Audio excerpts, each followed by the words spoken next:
Let's get you familiar with the aircraft, a Cessna 152, and a few commands to navigate it through the skies. In front of you is the yoke. The yoke is like a steering wheel, more or less.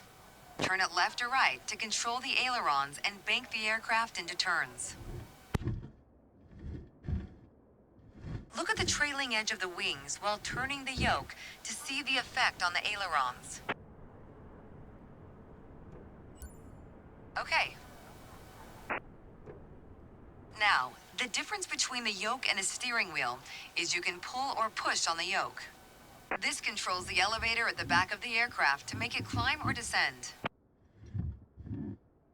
Look at the horizontal stabilizer while you pull on the yoke. You can see how it affects the elevator. Nice. Down at your feet are the rudder pedals. They steer the aircraft when you're on the ground. The upper part of the pedals also control your brakes. In the air, they control the rudder at the end of the vertical stabilizer to yaw the aircraft. This is mostly for small corrections, for coordinating turns or compensating for a plane's tendency to pull left during takeoffs and climbs.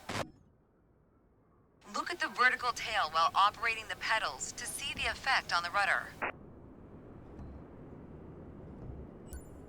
Great.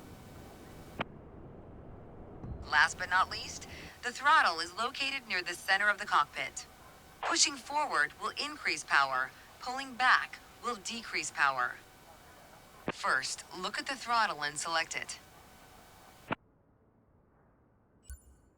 Keep it selected and push it forward to increase power.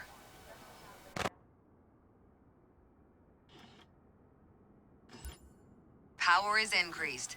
Now, pull it back to decrease power.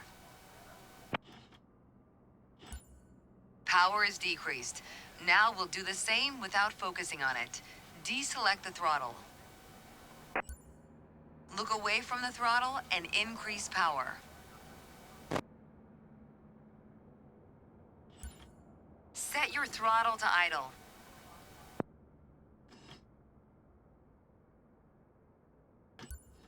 Excellent. When the engine is on, you'll be able to see the power change on your RPM indicator. You'll find it on the right side of the dashboard. This tells you how fast the engine is spinning in hundreds of revolutions per minute. Next, take a look at your current speed on the airspeed indicator. It's on the left in the main instrument panel. It measures the speed in knots. To check your altitude, look to the altimeter.